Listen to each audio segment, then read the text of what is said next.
Hello everyone, I'm Tina from CTalk-Gasgoo International. Welcome to our CTalk.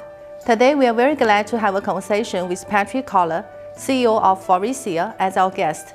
Following FORVIA's merger with HELLA, FORVIA has become the world's 7th largest automotive technology supplier with 6 business divisions, including interiors, seating, automotive electronics, clean mobility, lighting, and life cycle solutions, covering 24 product lines.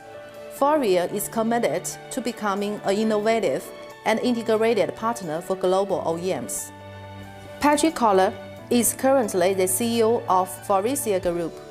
With his rich management experience in the automotive industry, he has gained profound insights and understanding towards the industry. Today, we will discuss on topics such as the development trends of the automotive industry, the innovation of FORVIA in global and China markets, as well as sustainable development. Let's wait and see. So, Patrick, welcome back and see you again. Past 3 years are not so easy for everyone, especially, the automotive industry. We are facing challenges. For example, the COVID, the pricing raw material rising, and the chip shortage, even the geopolitical tension, etc.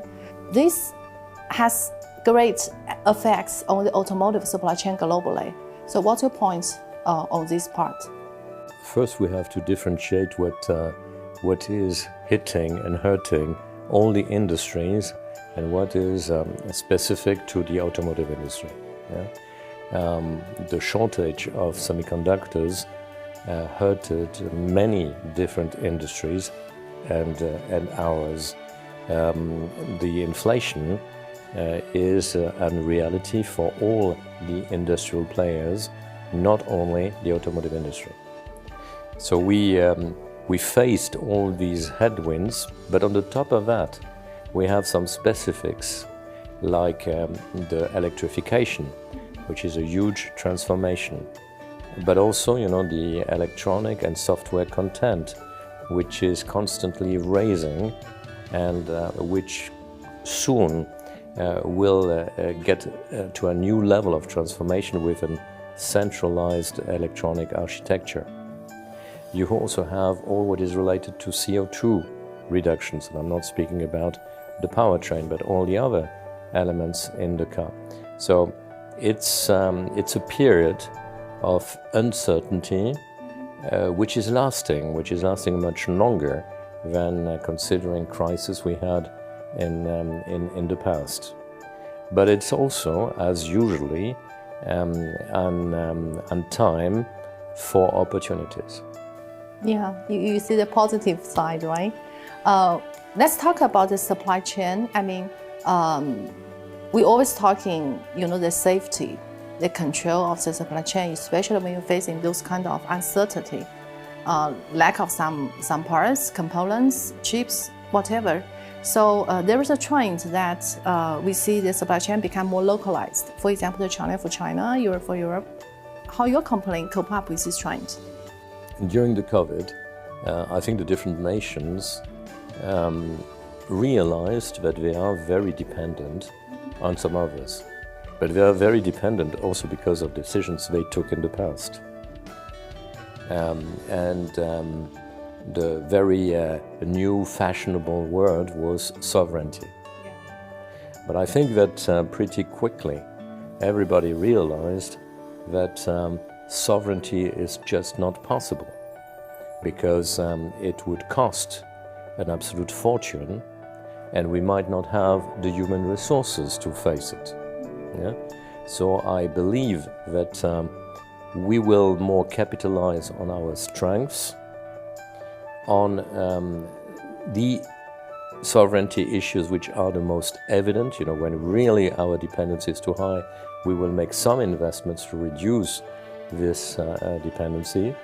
But after that, we will work on a well-understood interdependence, yeah?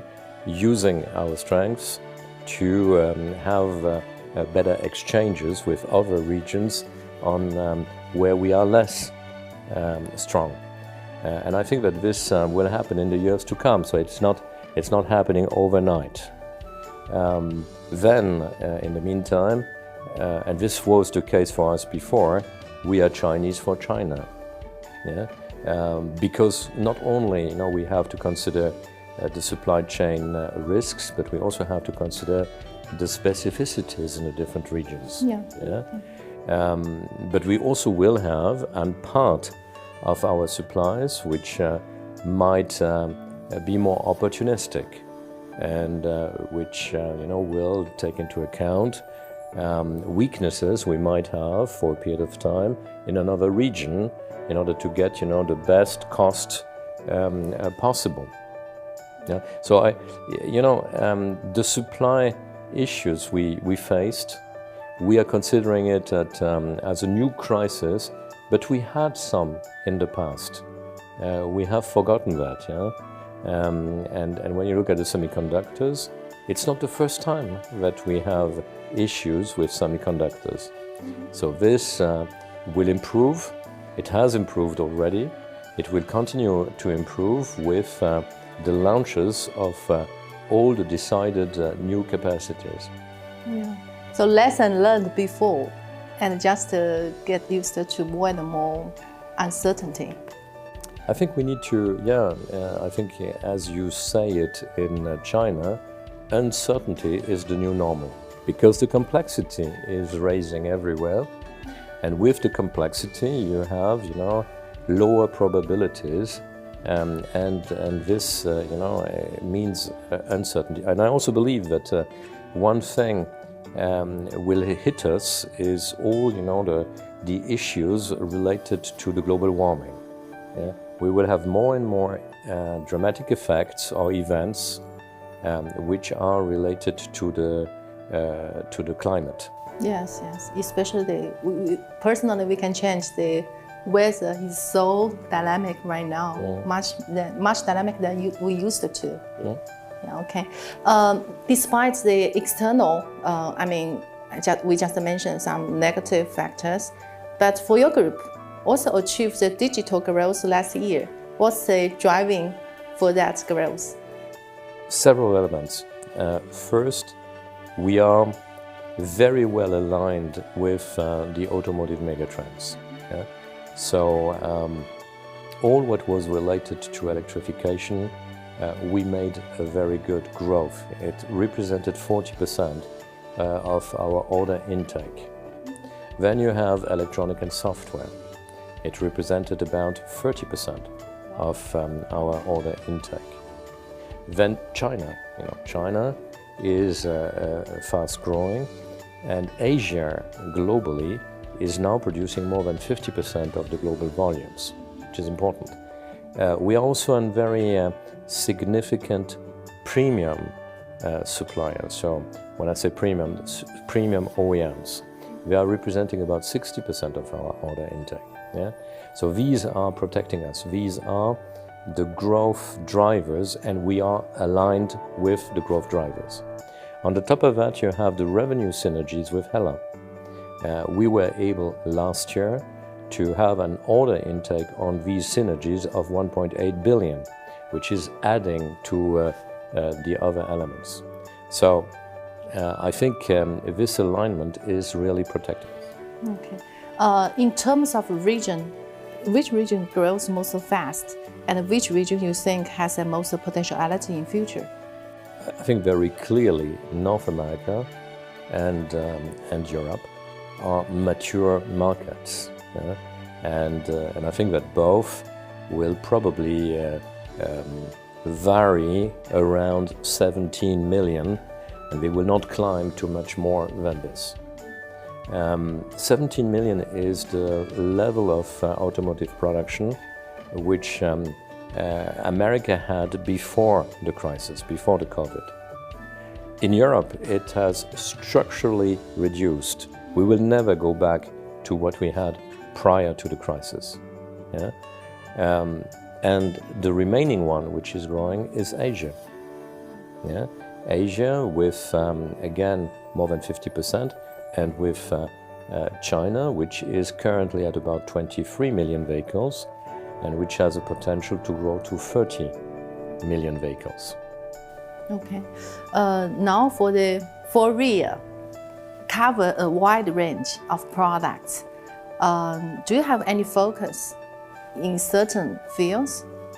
Yeah. Electrification, energy management is one. Automated driving is the second one, and cockpit experiences is the third one. Okay, so these are our product-driven priorities. But when you look at our mission statement, which says that we pioneer technology for mobility experiences that matter to people. And that matter, for me, is really what counts in this mission statement. And when you think about what is it, it's safety. Safety. Yeah? People want to have a safe trip when they take their vehicles, and they are right. It's something which is related to human rights, which is mobility freedom. But mobility freedom works with affordability, works with sustainability. Yeah? And these are, again, things on which we have to work. And of course, they want to have a mobility experience. They want to have fun. They want to master how they would like their time. Yeah? And these are the elements on which we are focused. When you describe what you're thinking about and the focus, I thought about the automotive electronics. That's very, very crucial for the realization of those functions. And we all know the automotive electronics is very highly integrated by FORVIA and KOLLER. So what's their contribution to the group growth last year, and what's your expectation for the future in this field? It's the fast growing activity we have. Yeah? And especially related to energy management and to automated driving with radars. We are very strong with our radar offer. We are strong also with all our X-by-wire products, so, and steering wheel by wire, for example, or brakes by wire. But I have to say that we enjoy growth with all our activities.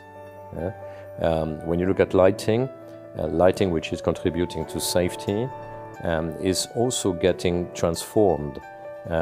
Now with LED matrices, you can, through software, distribute the light exactly like you want on the road. You can also display messages on the road in order to increase, the safety of the users. You have also a lot of things happening inside the vehicle in terms of ambience lighting and new functionalities. When you look at seating or interior IPs, instrument panels, the design is completely different. The materials we are using are completely different because they have to be greener. Yeah? The architectures are different because they are becoming more modular for the same reason. So in fact, as long as you have an attractive innovation, you grow in our industry. So it's critical to innovate constantly, to have a time to market which is as short as possible, to provide the means and the resources for further innovations. And I think we are pretty successful in doing this. Yeah, as you just mentioned, the automotive industry is in a very high-speed transformation to the new energy, new material, and all kinds of new technologies. So as a traditional big Tier 1, how to cope up with this kind of trends and lead the trend? For the last 15 years, 20 years even, but certainly it has accelerated in the last decade. OEMs have progressively transferred to us the innovation responsibility. And I think that before we were followers You know, we were subcontractors to the industry. Now we have to take our responsibilities. We need to have a much better, much more accurate marketing strategy. We need to understand the consumers. Yeah? And today we have to deal with two customers. You know, the OEM on one side, we have to satisfy the OEM, and through our products the OEM has to be successful. But the OEM will only be successful if we do attractive products for the consumers. Yeah? So I think that this has increased the complexity, but it's also so much more interesting for us. Talk to the consumer to see what's their interest point and create the product and selling, or maybe co-create with your direct customer together. Yeah, and the consumers are not the same in the different regions. You know, we spoke about the average age. Consumers in China for the automotive industry are much younger than the consumers in Europe. So the way they see and they value mobility is completely different. Yeah? And so we have to get adapted to these differences. Yeah, when you make such a kind of change of doing business or doing the R&D, you also need to make a great change in the structure, I guess, organization structure and the culture even. Yeah, this industry was previously very much centralized on its original basis. You know, Europeans in Europe, Americans in America, and Asians in Asia. This is over. Yeah? It's over. It's over. It's no more working. If you want to do attractive products for the Chinese consumers, you have to develop them with Chinese engineers. Yeah? So we have to be much more closer to the consumers to have the right understanding and to be attractive to them. Yeah, I noticed that last year you also built the Asia region. Is that a way to better keep up with this kind of local response or innovation? Yeah, because you know, before Asia was China for us. Yeah. But China is growing very fast, but not only China is growing very fast, Asia is growing very fast. And Asia is mainly growing with Chinese OEMs and Japanese OEMs. Yeah? So we have to also follow what is happening in Thailand. Thailand is growing fast, also because of the Chinese OEMs, which are building vehicles there. Yeah? So the potential in terms of consumers is still very big, and you have very big countries from a population point of view in Asia. Yeah? So we have to better understand what are the momentums, what are the conditions, what makes sense, when, in terms of localization. I see.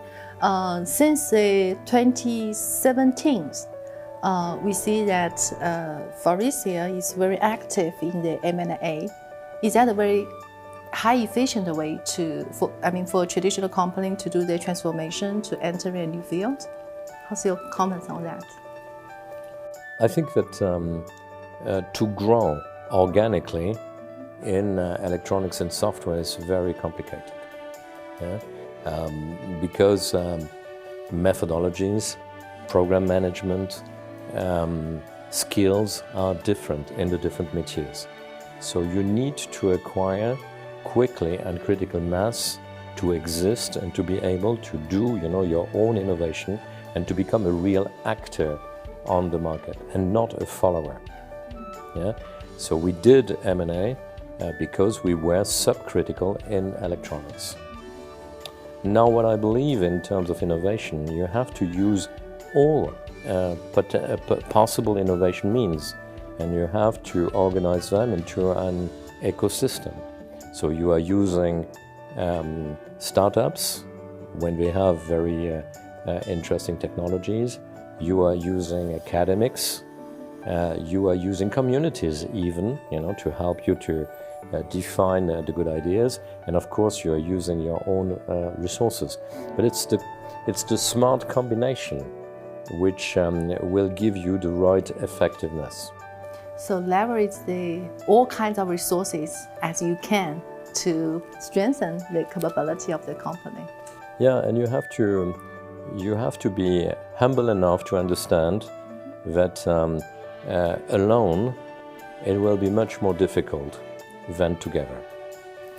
So what's it behind FORVIA's decision to buy the majority of stake of HELLA last year? It's just what I said. You know, we needed to grow and to increase resources and capabilities in the electronic field.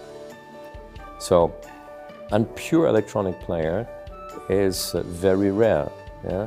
And so the HELLA was a fantastic opportunity for us because of the different métiers. So electronic was the most interesting part, but lighting is also very interesting. Are in the middle of a positive transformation. It's close to what we do finally. And the third activity of HELLA is the life cycle management, which is an B2C activity. And we were absent of the B2C. Yeah? So HELLA is very complementary to us from a product portfolio point of view, from a geography point of view, and from a customer portfolio point of view. So it's an ideal case. Yeah. We just added our strength. We have no restructuring to make. Yeah? And I really believe that considering the size of HELLA, the size of the company, it's very rare to be in this situation on M&A. The business integration after the acquisition actually takes a longer time. It's a long-term process. You know, it's so complicated. So many things need to do. How about the process right now, and what's your next step focus? It's not very complex because we are adding activities in which we were not. Yeah? So if you take lighting, yeah, lighting stays lighting. It's now embedded in a bigger group, which is offering more resources, which means that we can accelerate the strategic plans HELLA had for lighting before. Yeah? But it's not complex because it's not an integration. Yeah? It's a docking. The only integration we have to do is in the electronics. But again, the electronics we had was very complementary to the electronics of HELLA. We have the cockpit electronics, while HELLA was not in the cockpit. Yeah? So here again, it's adding up things. What is also very interesting is that HELLA is more a component supplier, while we are more a system supplier, an integrator. Here again, it's completely complementary. And when you are a component supplier, you have different strengths than when you are a system supplier. I'll give you an example. When you are a system supplier, you have usually to deal with a very high diversity in manufacturing. Yeah? So you have to be good in material flows. And I think we are pretty good in material flows. When you are a component supplier, you have very much to focus on the production lines, you know, the production islands of your components, and maybe less on your material flow. Yeah? So using the strengths of HELLA on its manufacturing processes and using the strength of FORVIA on our material flows management, you know, makes us globally much stronger. Yeah, okay. Yeah? And we both are companies of engineers. Yeah? So engineers between them are speaking the same language. Yes. Yeah? And we have never, you know, pretended that because we were the buyers that we are better than our colleagues. It's, you know, we very pragmatically looked at how we are doing things, and when the one is doing better than the other, we just adopt what is better. Learn from each other. Yeah. So how about the new organization structures and the business plan for future?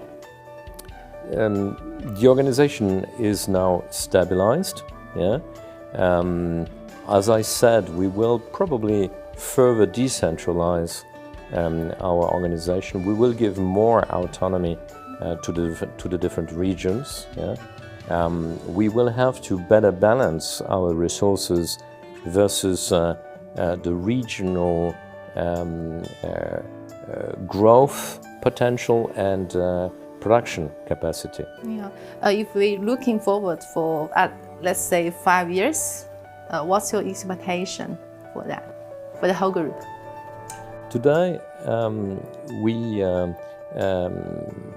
the sales we do in China, let me put it this way, the sales we do in China are representing about 21% of our global sales. Yesterday we had a town hall, and I gave the challenge to the team that in China we should be above 30% of our global sales. Yeah? This means that we will have to more than double the sales we made in China last year, in 2030. Yeah? So it's not such a long period of time. And this in a market which will grow. You know, I think that in 2030, China will be close to 35 million vehicles. Yeah? So I think it's very significant. Keeping, of course, its profitability. Yeah. Yeah. And it's a good cash generation for the group. So we will now sit together with the team, and we will have to decide what is needed to achieve the target. Yeah? And what kind of organizational changes, what kind of decentralization, what kind of new competencies we have to acquire and we have to develop in China to make it happen. So that's one thing. And this is specific to China. You know, we gave the market a guidance about 2025. We said to the market that at the time we will be above 30 billion. Yeah? We were, just to give you an example, FORVIA alone in 2021, we were at 16 billion. So we will double, you know, the sales. Of course, it's happening also through M&A, yeah? But it's very significant. And in the next period of time, and the target is to be above 35 billion. Wow. And I think it's important because when you have the size, then you also have the profitability, which is allowing you to invest in your future. Yeah, to invest in R&D. And you have also to consider sometimes investing in innovations in which you believe, but which do not have a short payback. Yeah? Because it's, you know, heavy technology, and there's uncertainty on how this technology will develop on the market, but it's paramount to prepare the future. When you are balanced from a geographical point of view, you limit your risks. Yeah, yeah. When you have a very enhanced and enlarged customer portfolio, you limit your risks. When you are working on all the segments, you limit your risks. When you have different activities, automotive activities, aligned with the automotive megatrends, you limit your risks. So I think that this is important for also the financial market to understand that they have with us a reliable and robust partner. Make it bigger and profitable. You know, without resources, you are very limited. Yeah? So in a world which stays uncertain, you have to care about cash management and about your profitability, and you have to be wise in how you are investing to develop your future. Yeah, sure, that makes sense.